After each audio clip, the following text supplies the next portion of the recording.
হরে কৃষ্ণা। রাধে রাধে বন্ধুরা, আমাদের বৃন্দাবন নিতাই শুক্লা চ্যানেলে আপনাদের সকলকে স্বাগত। সকল বৈষ্ণব ভক্তবৃন্দের চরণে আমার প্রণাম। আপনারা সকলেই কেমন আছেন? আশা করি রাধা মাধবের কৃপায় সকলেই ভালো আছেন। তো আমি শুক্লা আজকে আপনাদেরকে বলবো যে এই যে সামনে আসছে কার্তিক মাস, দামোদর মাস, দীপদানের কত মাহাত্ম্য রয়েছে যদি আপনি জানেন তাহলে আপনিও কিন্তু প্রতিদিন দীপদান করবেন। কারণ দেখুন, একটা দীপদান করা সেরকম কিছু ব্যাপার নয়, বেশি সময়ও লাগে না। অনেকে এটা জানেন, অনেকেই সুন্দর করে পালন করেন দামোদর মাস, নিয়ম সেবা মাস। তো এটা শুরু হচ্ছে বন্ধুরা 7ই অক্টোবর থেকে, চলবে 5ই নভেম্বর পর্যন্ত। আপনারা কোন সময় দীপদান করুন? অনেকে সন্ধ্যার সময় তো দীপদান করেই থাকে। এটা একটা টাইম রয়েছে, যদি কারো সময় একদম নিখুঁত সময় আপনি নাও পারেন, হ্যাঁ সন্ধ্যাবেলাতে করে অনেকে।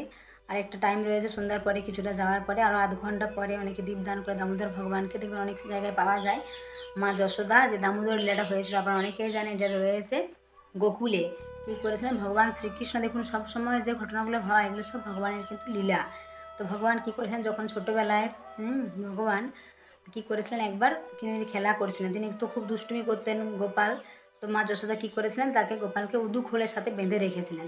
তো ভগবানের ছিল এটা লীলা। ভগবান কী করেছেন, যখন মা যশোদা কাজে ব্যস্ত ছিলেন তখন ভগবান শ্রীকৃষ্ণ কী করেছিলেন, সে উদুখোলটাকে গড়িয়ে গড়িয়ে নিয়ে যাচ্ছিলেন এবং দুটো গাছের মাঝখানে সেটা আটকে গিয়েছিল। এবং ভগবান শ্রীকৃষ্ণ কিন্তু অনেক চেষ্টা করেছিলেন, চেষ্টা করে সেটাকে বার করে নিয়ে যাওয়ার চেষ্টা করেছিলেন সেই গাছের মধ্যে দিয়ে। তখন সেই দুটো গাছ থেকে কী হয়েছিল, সেই দুটো গাছ আসলে ছিল কে না, কুবেরের পুত্র নলকুবের আর মণিগ্রীব। তারা কী করেছিল, তারা পূর্বজন্মে কী করেছিল, একবার জলকেলি করছিলেন। হ্যাঁ, তারা খালি গায়ে মহিলাদের সাথে জলকেলি করছিলেন এবং নারদমণি সেই সময় সে রাস্তা দিয়ে বেরিয়ে যাচ্ছিলেন। তারা নারদমণিকে দেখেও সম্মান জানাননি।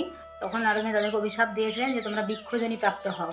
তখন তারা তাদের ভুল বুঝতে পেরে ক্ষমা চেয়েছিলেন। তখন নারদমণি বলেছিলেন যে ভগবান শ্রীকৃষ্ণ যখন তারপরে তিনি আসবেন এখানে মথুরায়, তিনি জন্মগ্রহণ করবেন, তিনি লীলা করবেন ছোটোবেলায়, তখন তাদের উদ্ধার হবে ভগবানের চরণ স্পর্শে। তখন ভগবান শ্রীকৃষ্ণ কী করেছিলেন, সে উদুখোল দিয়ে যখন সেই গাছ দুটো উবড়ে গিয়েছিল তখন সেই গাছ দুটো থেকে নলকুবের এবং মণিগ্রীব তারা ভগবানকে প্রণাম জানিয়েছিলেন এবং তারা উদ্ধার পেয়েছিলেন। তো ভগবানের এগুলো সমস্ত কিছু লীলা। তো মা যশোদা কী করেছিলেন, সেই ভগবানের পেটের মধ্যে একটা রশ্মি বেঁধে দিয়েছিলেন। তো দাম মানে হলো রশ্মি আর উদর মানে হলো পেট, তাই সেখান থেকে নাম হয়েছে দামোদর। তো সেখান থেকে দামোদর লীলা। হ্যাঁ, তো দামোদর ভগবান কি তো এই দামোদরের নাম করলেও বলা হয় যে কার্তিক মাসে যে 7ই অক্টোবর থেকে শুরু হচ্ছে দামোদর মাস, তো দামোদরের নাম করলেও আপনারা অনেক ভগবান অনেক বেশি প্রীত হন, অনেক বেশি সন্তুষ্ট হন। তো সেই থেকে এই মাসের নাম হয়েছে দামোদর মাস। এবং এই কার্তিক মাস হলো ভগবানের সর্বশ্রেষ্ঠ মাস। আপনারা জানেন বৈশাখ, কার্তিক আর মাঘ মাস হলো ভালো, সবথেকে ভালো এই মাসগুলো। এখানে অনেক ভালো সুযোগ রয়েছে। আপনারা যে কাজ করবেন, ভালো কাজ করলেও 1000 গুণ ফল লাভ হবে আর খারাপ কাজ করলেও 1000 গুণ ফল লাভ হবে। আর এই সময় বলা হয় গঙ্গা যমুনা এইসবের পাড়ে আপনি যদি জব করেন তাহলেও কিন্তু অনেক বেশি ফল লাভ হয়। তো দীপদানের কত মাহাত্ম্য রয়েছে এই সময়। তো এই সময় দামোদরকে দীপদান করলে আপনারা গোলক ধাম প্রাপ্ত হতে পারবেন, বৈকুণ্ঠ ধাম প্রাপ্ত হতে পারবেন। তো কীভাবে ভগবানকে দীপদান করতে হয় দেখুন, আপনারা যে মাটির প্রদীপ নিতে পারেন, হ্যাঁ, তুলোর সলতে করে সেখানে ঘিয়ে করতে পারেন বা তিল তেলেও করতে পারেন। আর যে সলতের যে মুখে যদি আপনারা অল্প কর্পূর দিয়ে দেন তাহলে কিন্তু ভগবান আরও বেশি প্রসন্ন হবেন আপনার উপরে।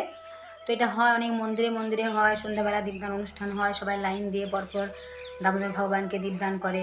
তো এই দীপদান করার নিয়ম হলো ভগবানের চরণে 4বার এরকম করে দর্শন করাতে হয়, তারপর নাভিতে 2বার আর মুখমণ্ডলে 3বার, তাহলে হলো 4, 5, 6, 7, 8, 9বার হয়ে গেল। আর পুরো সর্বাঙ্গে হলো 7বার।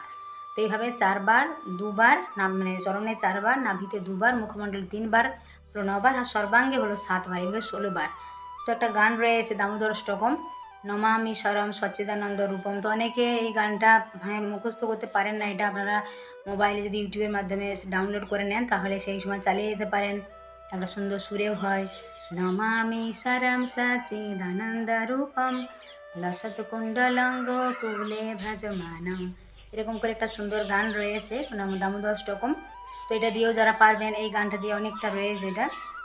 হ্যাঁ, এটা গানটা করে করে আপনারা দীপ দর্শন করাতে পারেন, ভগবানকে প্রদীপ নিবেদন করতে পারেন। আর যারা না পারবেন হরে কৃষ্ণ মহামন্ত্র বলেও করতে পারেন আপনারা। তবে যে কোনো মন্দিরেই কিন্তু দামোদর অষ্টকমটা চালানো থাকে। আর আমাদের বৃন্দাবনে যমুনাতে এত প্রদীপ সবাই নিবেদন করে। হ্যাঁ, যারা সুযোগ পায়, কেউ 1টা, কেউ 2টো, কেউ 8টা, কেউ 16টা, কেউ 21টা, কেউ 51টা, কেউ 108টা, কেউ 1008টা। তো এত প্রদীপ আপনাদেরকে দর্শন করাবো আমরা, যে যমুনার পাড়ে পাড়ে পুরো একদম লাইন দিয়ে, হ্যাঁ, এত প্রদীপ ভেসে ভেসে যায়, পাতার বাটিতে করে প্রদীপগুলো সবাই ভাসিয়ে দেয়। তো অনেকে এরকম করে, আমরা আগের বছর করেছিলাম, তো এবারও আপনাদেরকে দেখাবো যে কত সুন্দর দীপদান অনুষ্ঠান হয়, বিভিন্ন মন্দিরে হয়, আমাদের ইস্কন মন্দিরে খুব সুন্দর হয়। মায়াপুরে দেখবেন আপনারা দর্শন করতে পারবেন, এখন টিভির মাধ্যমে, মোবাইলের মাধ্যমে আপনারা দর্শন করতে পারবেন, কত সুন্দর দীপদান অনুষ্ঠান হয়। এটা আমরা বিভিন্ন জায়গাতে, আমার বাপের বাড়িতে বাঁকুড়াতে আমি দেখেছি, অনেক জায়গায়, বিভিন্ন সমস্ত জায়গাতে হয়, বিভিন্ন নামহট্ট সেন্টারগুলো রয়েছে। এখন অনেক প্রভুজিরা, অনেক মাতাজিরা বিভিন্ন বাড়িতে গিয়ে গিয়ে সন্ধেবেলা অনুষ্ঠান করে, হ্যাঁ, দামোদর কথা আলোচনা, তারপরে এই দামোদর স্টকম, এই গান পাঠ হয়, আরতি হয়, খুব সুন্দর কীর্তন হয়, এবং অবশেষে ভোগ নিবেদন করা হয় ভগবানকে। বিভিন্ন ধরনের যার যেমন সামর্থ্য সে সেরকম করে। তো প্রতিদিন খুব সুন্দর অনুষ্ঠান হয়, অনেক মাতাজিরাও করে, আপনারা হয়তো অনেকে জানেন। হ্যাঁ, আর আপনাদেরকে এভাবে দর্শন করাবো আমরা, যে বৃন্দাবনেও ইস্কন মন্দিরে দেখাবো যে কত সুন্দর দীপদান অনুষ্ঠান হয়। যমুনাতেও দর্শন করবো। তো আপনারা বাড়িতে প্রতিদিন এভাবে দীপ নিবেদন করবেন ভগবানকে। এমনি তো সকালে সন্ধ্যা অনেকে যারা পুজো করে সবাই সকালবেলা ভগবানকে দীপ নিবেদন করে, সন্ধ্যেবেলা ভগবানকে দীপ নিবেদন করে।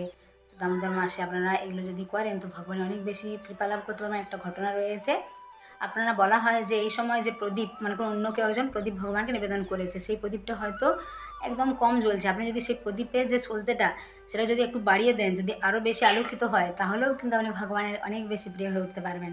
এত মাহাত্ম্য রয়েছে দীপদানের।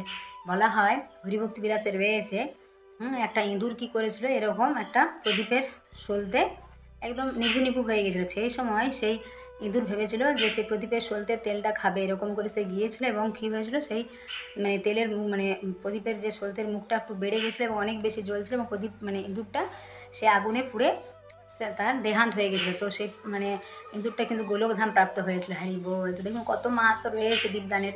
তো আপনারা সুন্দর করে দীপ নিবেদন করবেন, হ্যাঁ, যারা জানেন তারা অন্য সকলকে বলবেন। দেখুন আমরা যে আমি শুধু নিজে একা কোনো ভালো কাজ করবো এরকম না, আপনারা যদি 5 জনকে বলেন, 10 জনকে বলেন, তাহলেও কিন্তু আপনি বলা হয় ভগবানের অনেক বেশি প্রিয় হতে পারবেন। কারণ আপনি একটা কোনো ভালো কাজ কাউকে বলছেন। দেখুন কাউকে যদি আপনি খারাপ কাজ করতে পারেন সেটা যেমন খারাপ, আপনি যদি কাউকে ভালো কাজ করতে পারেন সেটা কিন্তু অনেক ভালো। তা আপনি যখন জানছেন, আপনি আরও 5 জনকে বলবেন যে দেখুন এই সময়, এই যে 7ই অক্টোবর থেকে 5ই নভেম্বর পর্যন্ত ভগবানকে দীপ নিবেদন করতে হয়। যাদের বাড়িতে দামোদরের অনেক দেখবেন আলেখ্য মানে চিত্রপট পাওয়া যায়, এরকম ছোটো ছোটো দামোদরের মানে মা যশোদার সাথে এরকম রশ্মি দিয়ে বাঁধা এরকম পাওয়া যায় অনেক জায়গায়, অনেক নামহট্ট সেন্টারে। তাছাড়া আপনারা এমনিতেও রাধা মাধবকে দেখাতে পারেন, মাধবকে দেখাবেন এরকম, যেটা চরণে 4 বার, নাভিতে 2 বার, মুখমণ্ডলে 3 বার, সর্বাঙ্গে 7 বার। কিন্তু সমস্ত যে দেবী মানে যেমন অষ্টসখী যারা রয়েছে মানে তাদের কিন্তু শুধুমাত্র মুখমণ্ডলে দেখাতে হয়। মুখমণ্ডলে তো পঞ্চতত্ত্বকে আপনারা দর্শন করবেন, নৃসিংহদেবকে, এসব কিন্তু এরকম 16 বার করে করবেন। নৃসিংহদেবকেও, দামোদরকে, যাদের ছোটো গোপাল সোনা রয়েছে, গোপাল সোনার এরকম করবেন। সমস্ত আপনারা সমস্ত ভগবানকে দীপ নিবেদন করবেন। তাহলে দেখবেন এই দামোদর মাসে বলা হয়, এই যে দীপাবলি দামোদর মাসে থাকে, দেখবেন মাঝে মানে দামোদর মাসের মাঝে পড়ে দীপাবলি। তো সেই সময় সবাই কী করে, প্রদীপ নিয়ে ঘর আলোকিত করে, তাই না? তো তাহলে দেখুন বলা হয় না দীপাবলি, দেব দীপাবলি, একদিন পরে দেখবেন চারিদিকে আকাশে একটা অন্যরকম জ্যোতি হয়। তখন সমস্ত ভগবানরা কী করেন, সমস্ত দেবী দেবতা সমস্ত দেবী দেবতারা তারা যেন আমাদের এখানে আমাদের উপর কৃপা আশীর্বাদ করার জন্য আসেন, কৃপা দান করার জন্য আসেন। তো সেই জন্য সবাই যে প্রদীপ নিবেদন করে ভগবানকে, আমাদের কিন্তু সকলে আশীর্বাদ করেন। তো এরকম আপনারা বাড়িতে ভগবানকে দীপ নিবেদন করবেন, অথবা দেখবেন ভগবান অনেক বেশি কৃপা আশীর্বাদ লাভ করতে পারবেন, এবং সকলকে ব্যাপারটা বলবেন, তাহলে অন্য সকলে প্রদীপ নিবেদন করতে পারবে, তাতে আপনিও কিন্তু ভগবানের কৃপা আশীর্বাদ লাভ করতে পারবেন। হরি বল। এত সুন্দর সুন্দর মাহাত্ম্য রয়েছে, কার্তিক মাসের আরও অনেক মাহাত্ম্য রয়েছে, অন্য কোনো ভিডিওতে আপনাদেরকে আবার জানাবো। সকলে ভালো থাকবেন, সুস্থ থাকবেন। যারা আমাদের চ্যানেল তো তারা অবশ্যই আমাদের চ্যানেলটি সাবস্ক্রাইব করবেন। আর কার্তিক মাস অবশ্যই নিরামিষ আহার গ্রহণ করবেন, ভগবানের বেশি করে হরিনাম জপ করবেন, ভগবানের মন্দিরে যাবেন।